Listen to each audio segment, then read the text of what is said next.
10x your service design offering with Smapply. Take 20% off any order with This Is HCD 20 off. Let's superpower you and your design team's potential. Sign up at smapply.app. Enjoy the episode from your friends at Smapply, helping support This Is HCD podcast. Hello and welcome to the second episode of This Is HCD. My name is Gerry Scullion and I'm a human-centered design practitioner based in Australia. In this episode, I caught up with Adrienne from Brainmates, where we discussed the roles of service design and the roles of product management and how they coincide and how they also exist within the methodology itself. Some of you might recognise the name of Adrienne as she runs the Leading the Product conference in Australia, Australia's biggest and best product management conference. Also joining in the conversation is Martin Dowson, who's the Head of Design Futures at Lloyds Banking in the UK. In this podcast, we get into the details of IP ownership of when engaging with service design, who does what as regards product management and service design, and the roles and the frameworks used by both product management and service design to deliver success. So let's jump straight in. Hello, welcome to the This Is HCD podcast. Today we've got Adrienne, who is from Brainmates and is a product management consultant. Welcome to the podcast, Adrienne. Thanks, Gerry. No worries.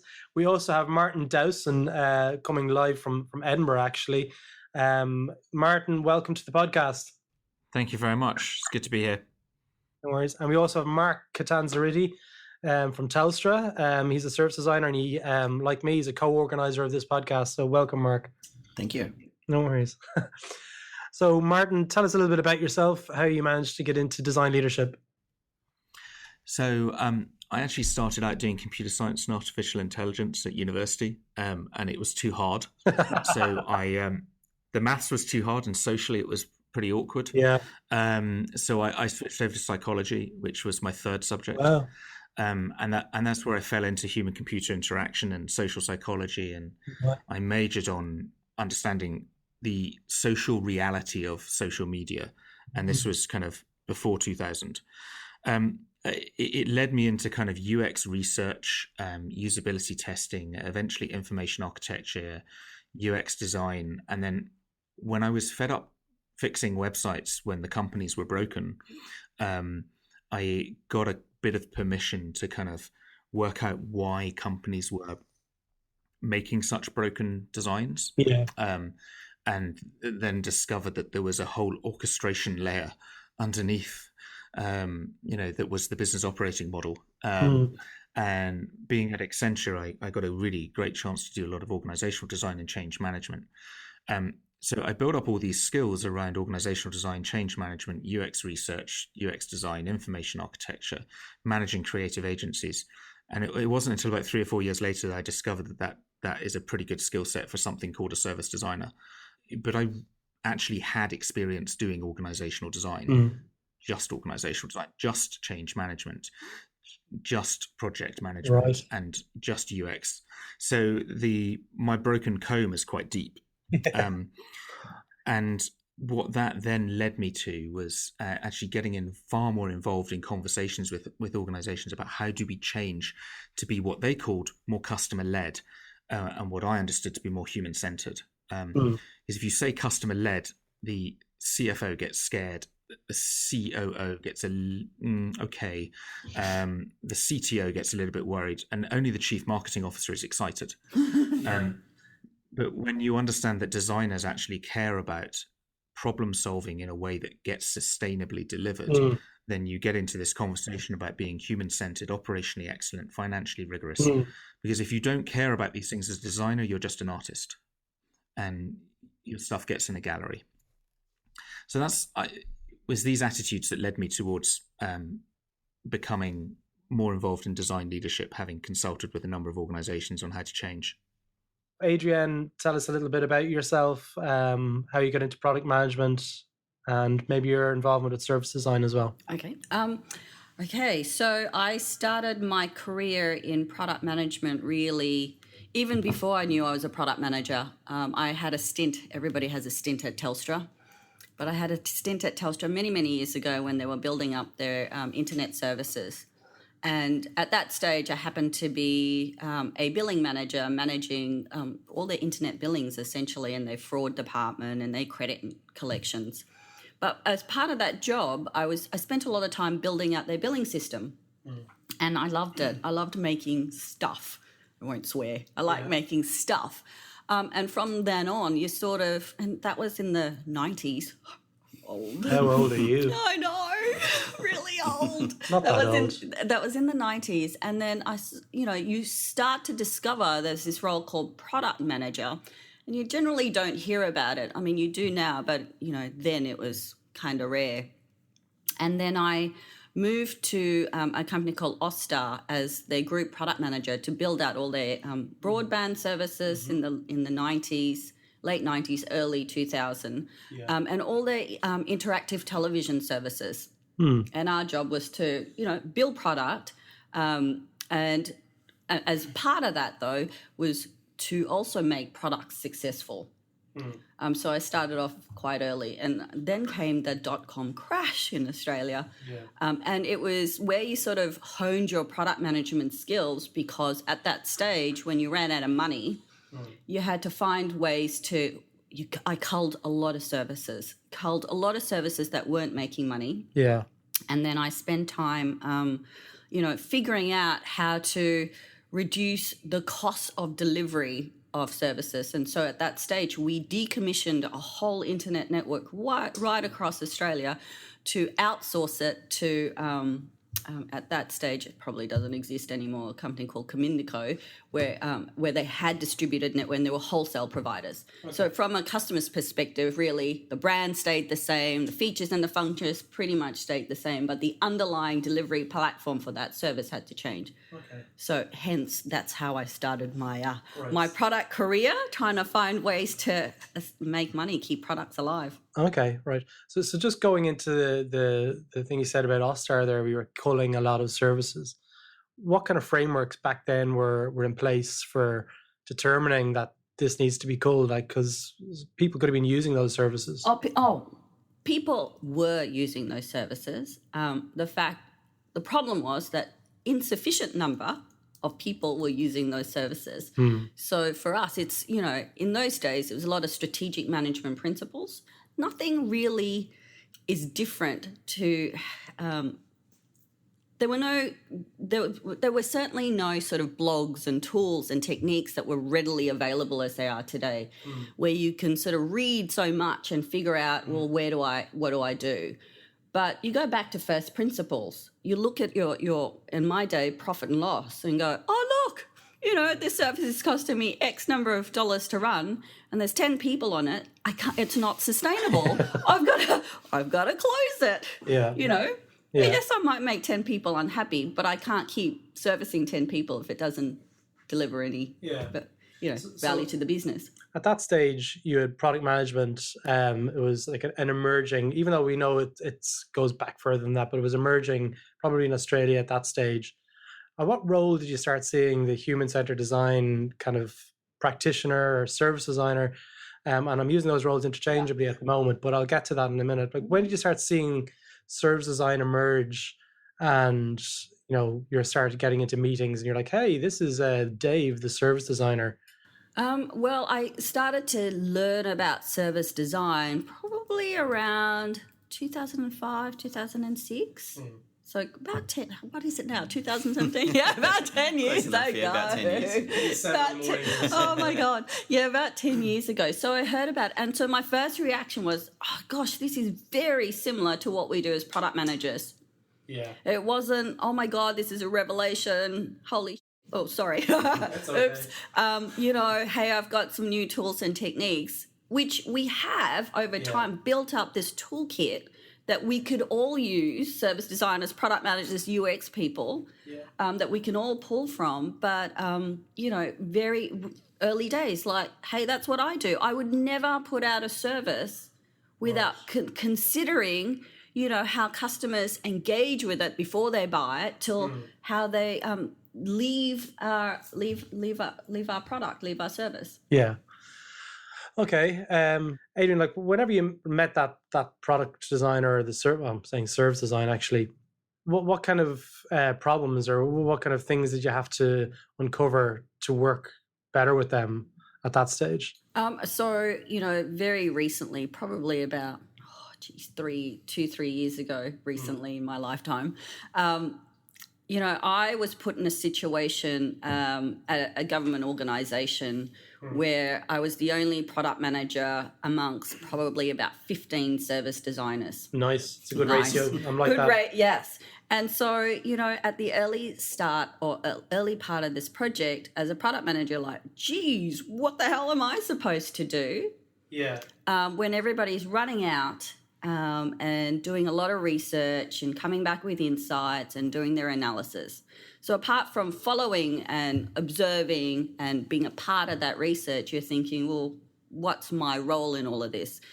And so it was a very poignant moment that you had to sit back and reflect and go, well, as a product manager, what should I do?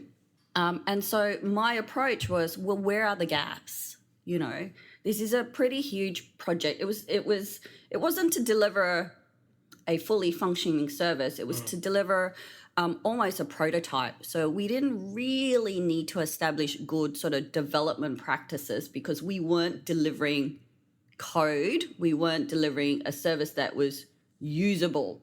We were delivering a prototype to... So it was like a value proposition. You were trying to determine that. Exactly, a prototype to substantiate the fact that the process of delivering product was a good one. So you had to go, well, where do I fit in? Okay. And so the good thing was that and I've had 15, 20 years of product management and not be bamboozled by the fact there's 15 service designers in a room. Yeah. There were clearly gaps that service designers at that stage, because they're all out in the field, didn't fill. And that was that sort of stakeholder management piece. And it was a huge government undertaking. And so you could see... Go on, I'm just going to say, talk about the stakeholder piece, because that's something that I've heard this time and time again, but any of the service designers I've ever worked with always tend to have strong stakeholder skills, because it's about selling your design in and the vision. It's not about, at that stage they had no vision. They were out there in the field, and it wasn't that they were bad at stakeholder management. It was just that there was a gap that wasn't being done at that stage. So it was logical that a product manager would fill the gap, and that gap at that stage was, hey, this is the process that we're going through. What are some of your requirements as a department? How do we communicate with you better so that we can share our learnings and insights to mitigate any sort of uncertainty you may have? Yeah, because just hanging on this topic a little bit more, because it's a really good springboard based on the talk that we gave last year at Product Talk Sydney.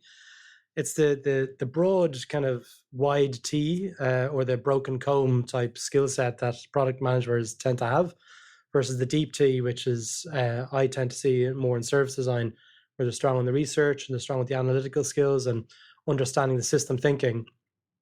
So how did you how did you find your path when you were working in with the 15 service designers? Like, how did you, was it a conversation or was it a workshop? No workshop, no conversation. I think as a product manager, you're a leader in the team, I think. And, it was merely reflection and analysis, personal, to say, well, where would I be best placed on this field? And apart from that stakeholder piece, the other piece that I could play, which because you see problems, your job is to solve problems as a product person and as a service designer as well. But because these service designers are out in the field, it was mainly, well, I'm not in the field, I'm back in the office. Okay. And so what's not being done?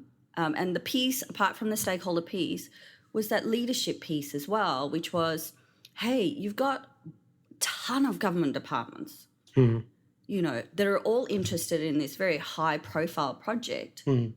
Yeah. And you could see that they, apart from trying to manage their concerns, you could see that at some points they would want to influence the process, that want to stop the process. So you had to essentially clear a pathway for your service designers so that they could do the jobs that they were meant to do. it's a really valuable thing to be able to do for them.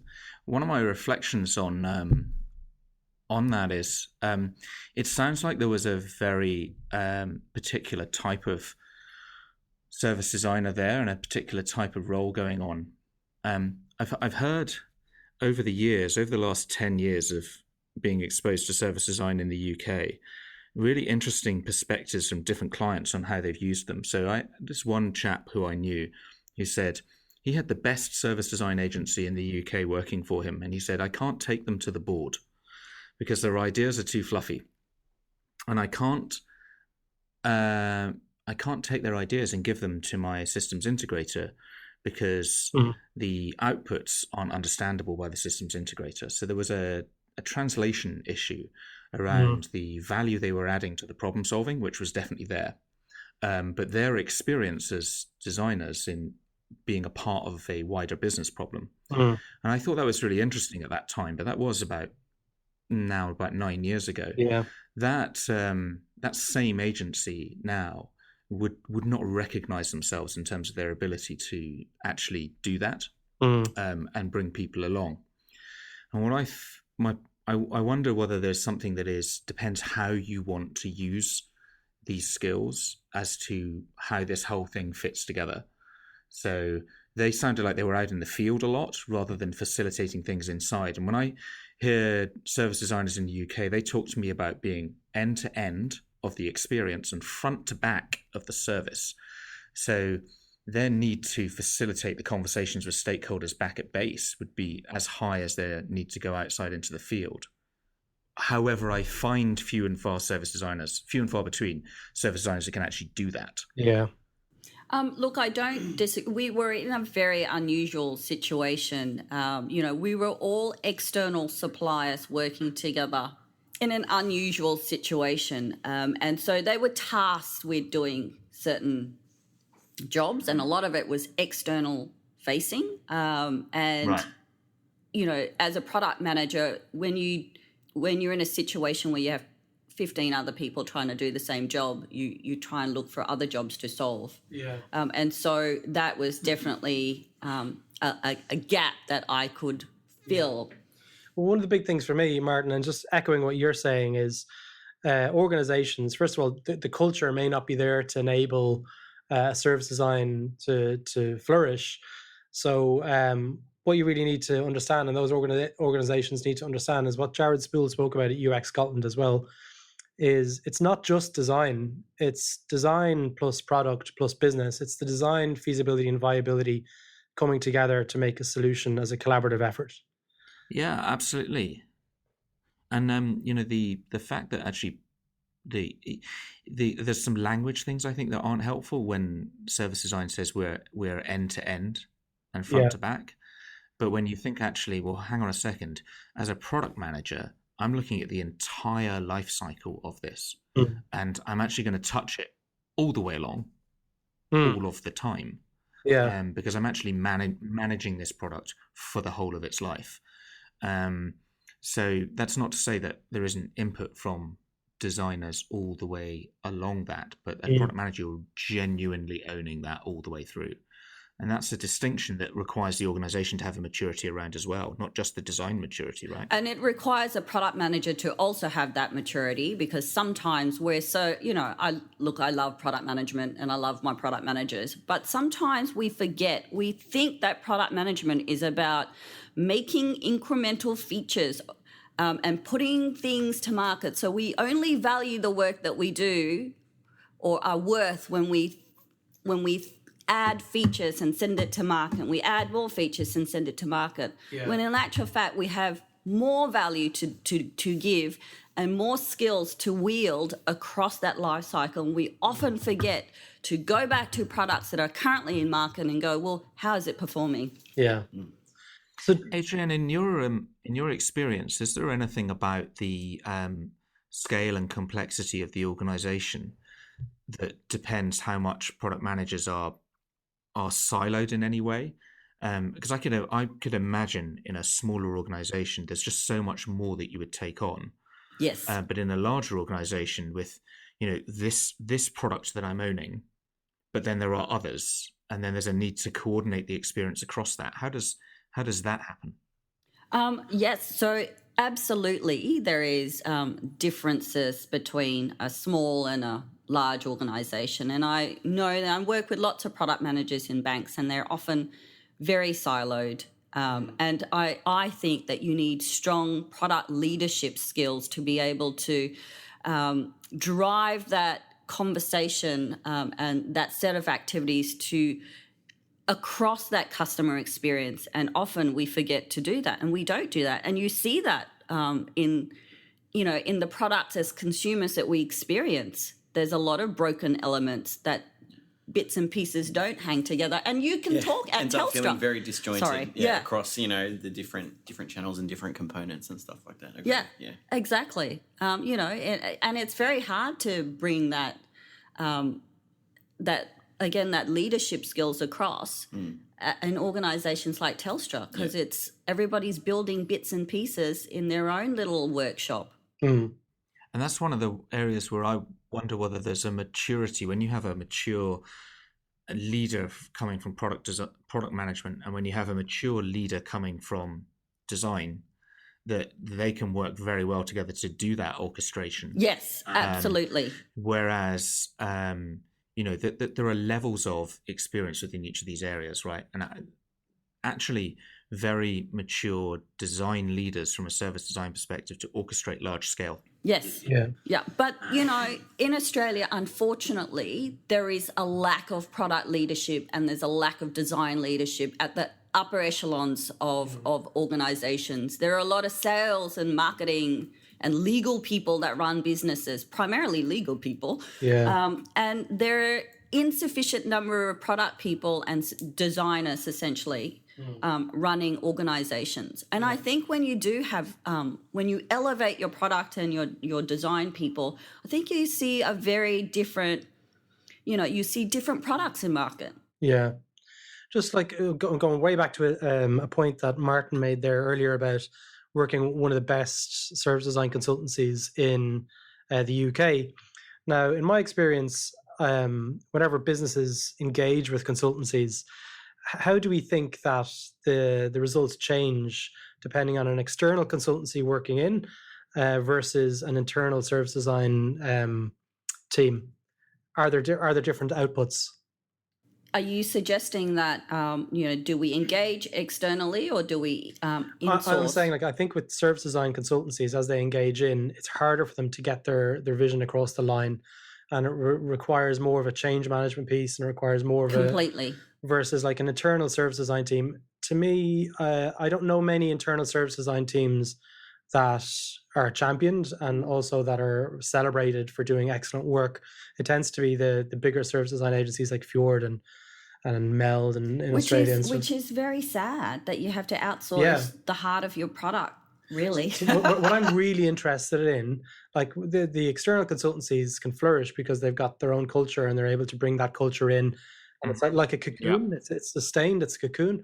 But what I want to know is how can we as an industry implement and suggest change within organizations to enable service design and product management to flourish?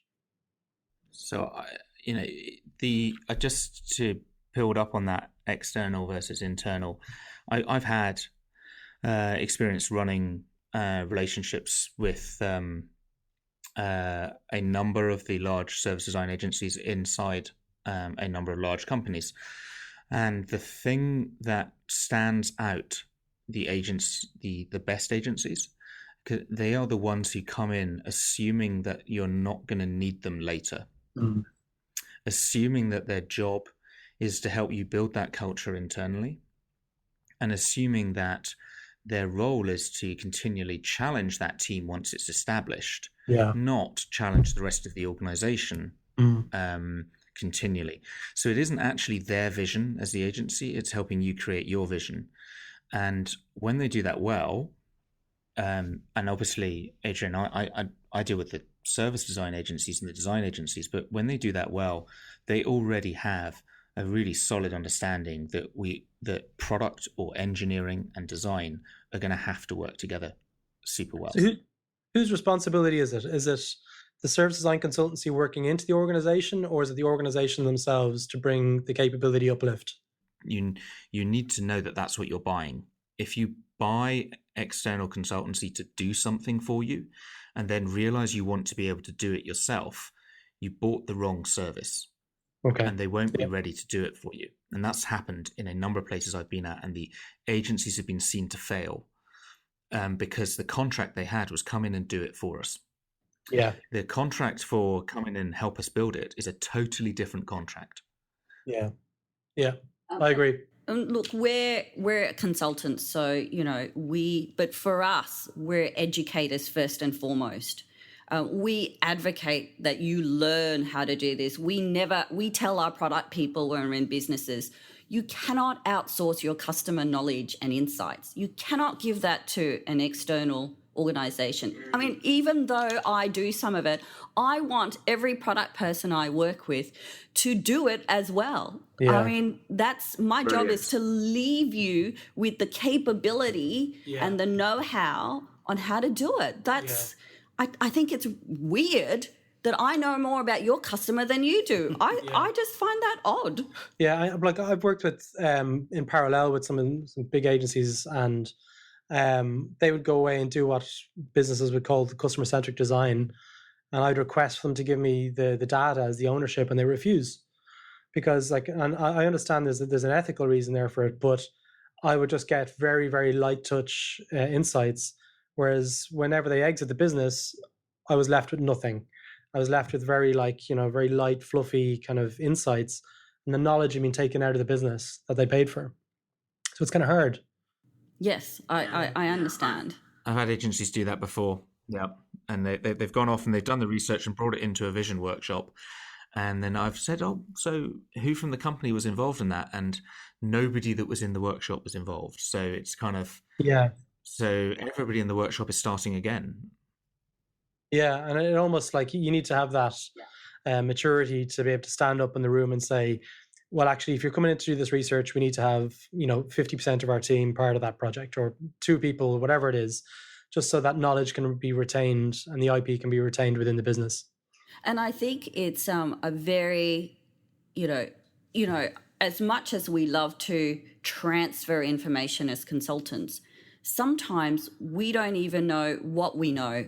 So when you're sitting in research and you're listening and you're watching and you're in someone's home and you're watching how they behave, you might be able to summarize that and provide, as a consultant, a really good perspective what's going on, but you can never provide 100% of what you saw. You can't. Yeah. I mean, and I would be surprised for consultants that say they can, because I think they're lying to themselves. And so you hold so much more knowledge that you try and transfer to your clients, but you can only do so much. So we always say, come out with us. It's a shared experience, shared knowledge, and so that you can have that conversation. I can show you how to do it. Yeah. So how do you get the culture in organizations to be ready for that? What can we do? Because I'm working with a big fintech company here at the moment. They've got no product management and they've got no design. And I'm really interested in doing a capability uplift as regards design and product at the same time. Yeah. So what other things can organizations do who maybe they don't have a service design offering, and they maybe have project managers? So how do we get into that? I know there's a lot of eyes being rolled, but that's the problem that service designers have.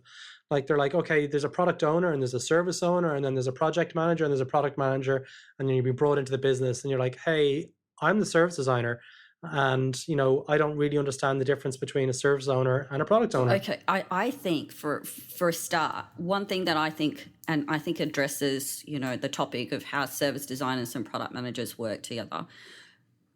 There is so much work to do. And most times we're not doing it. So don't fight for work. Don't feel like you're taking on each other's work. Don't feel like you're stepping on each other's toes. I think it's an important thing to do. Have that conversation. What is it that you can do, want to do, excel at, and vice versa. Because certainly there's crossover, but any mature kind of team should be able to have that conversation and say, hey, I'm going to go out and do some research. these, this is the steps that I'm going to take. Here's the insights going to bring back. How might we use that? As a product manager, I'd love to have a service designer as part of my team because there's just so much work to do. Yeah. And so many people to tell stories to and bring across the line. Yeah. And so I want to address that first. But the other point that you bring, well, how do we lift the maturity of organisations? I'm a big believer in doing small things often.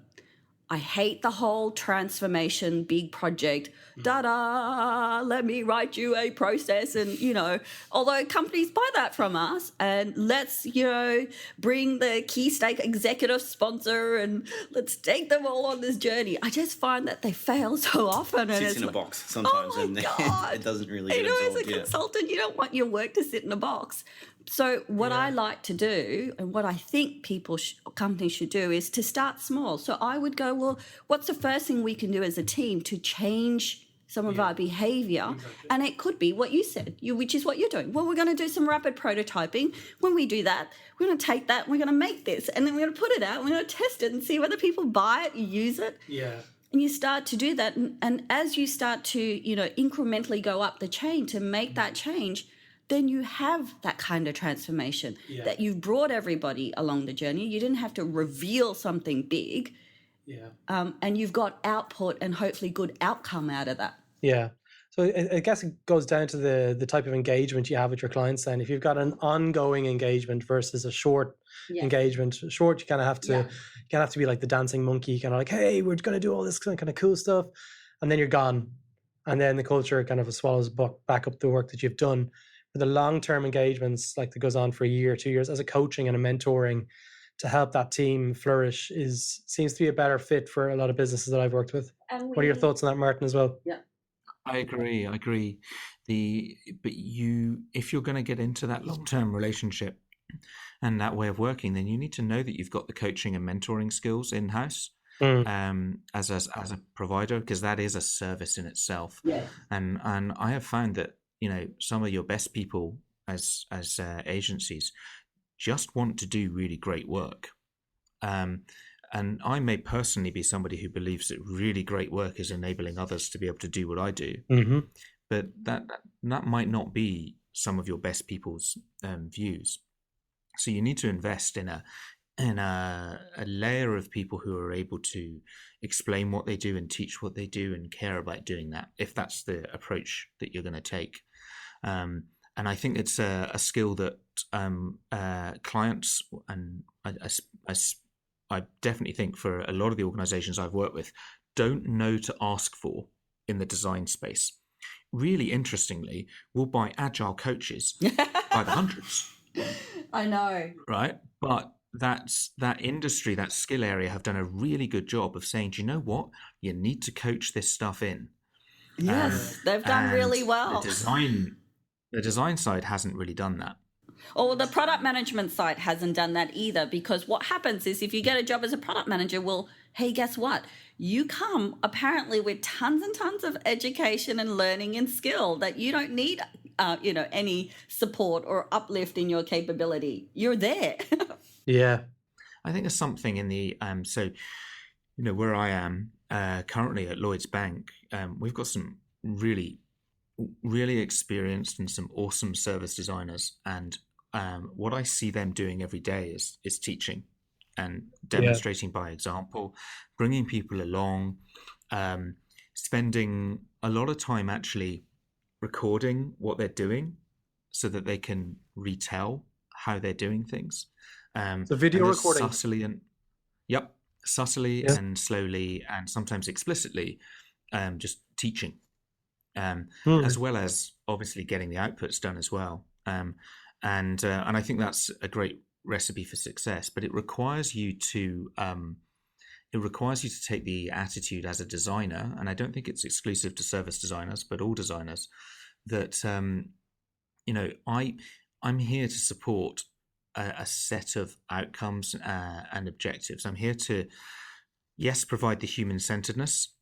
I also need to care about the fact that the product manager is going to need this to be operationally excellent and financially rigorous as well. But this product manager and this product management team that I'm dealing with, they have to live with this and keep running it. So, there's going to be a lot of things you want to transfer as skills into the running of the business, and then move on and focus on the next part of the business that needs your help. And that's a very different attitude. And I think if service design can do that, then we'll find that product management and service design can coexist beautifully. But you will find that you're not necessarily doing the same thing for product management teams all the time, because they will have learned from you, and the rest of the business will have learned from you as well. I do want to make a point, though, that it's not, as a product person, I don't expect, and I probably don't want you to transfer your vision to me.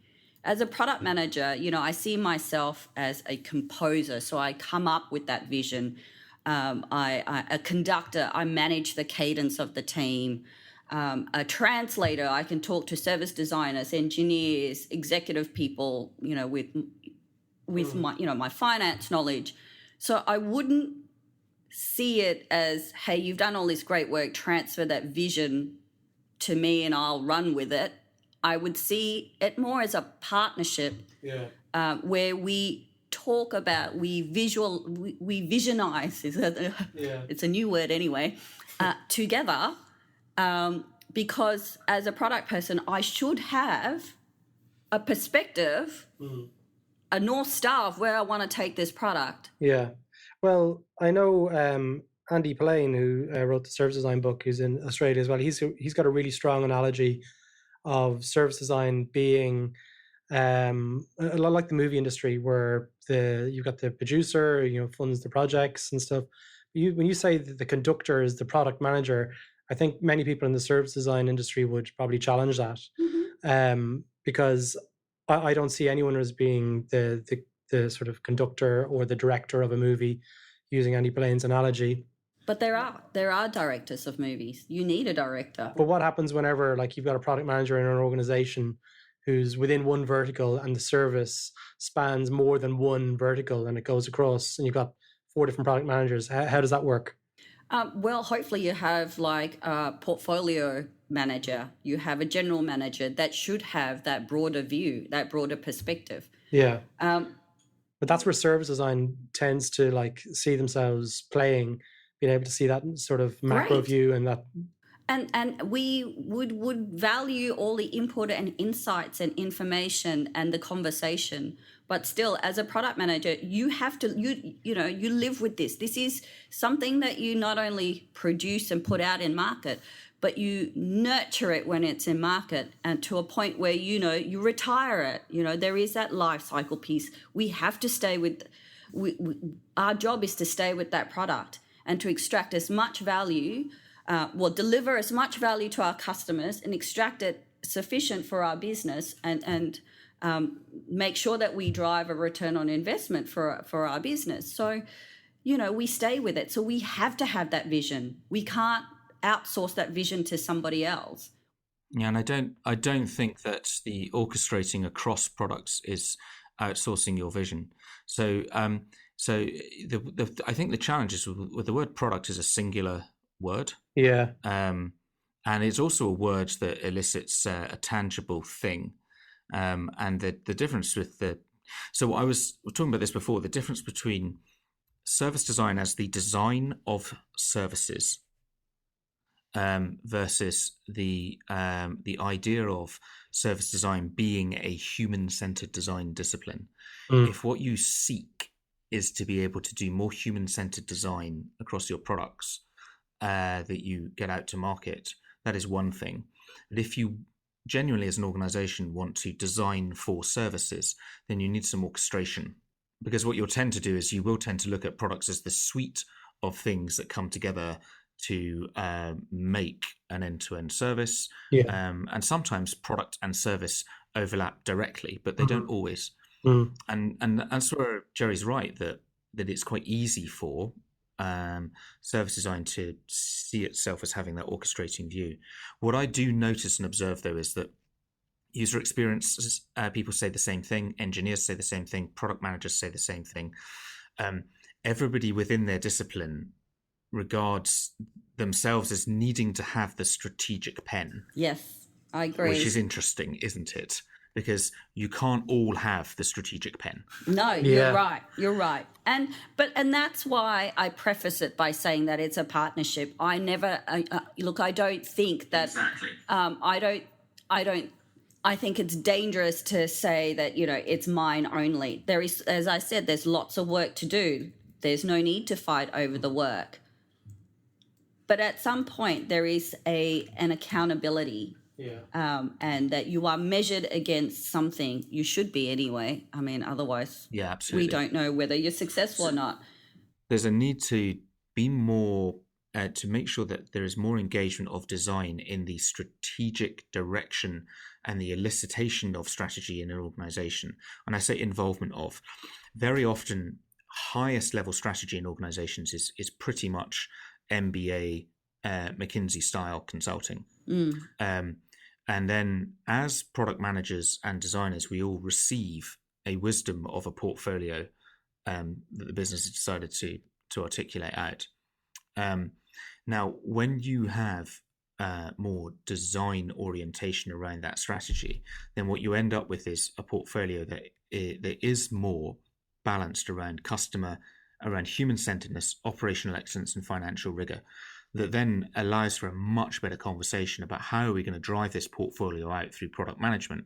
Yeah. And then I think there is a very, very different level of design activity there, where everything you've described, Adrienne, is in place, where there is plenty of work to be done, and there is plenty of roles to take up, and sometimes service designers or designers can help teams augment their skills and then walk away, not vision, right? Skills and then walk away. Or sometimes they can fulfill specific roles that the team would like them to fulfill. Okay, Adrienne, so we're coming to the end of the podcast here. What advice or what thoughts do you have on how service design and product management can work better together? Before two halves get together, before they embark on any project, essentially, I think it's important for the service designer and a product manager to discuss, to establish a process for discovery and design. I think both groups generally have their own processes, so it's important that both get together and talk about how they might discover the customer problems and design a solution that solves those problems. Important for the group to also establish some work principles, what they'll do and what they won't do. And, from a strategy point of view, this is something that Martin brought up earlier, it's important that each group has their own strategy. I mean, a product strategy is a little bit different to a service design strategy, and ultimately strategy is about overcoming a challenge, solving a problem, beating the competitor. And I think it's not incorrect if both parties have their own strategy. It's a different approach, but ultimately both groups need to solve the same problem and achieve the same goal. And I think that's what the strategy helps us do. Okay.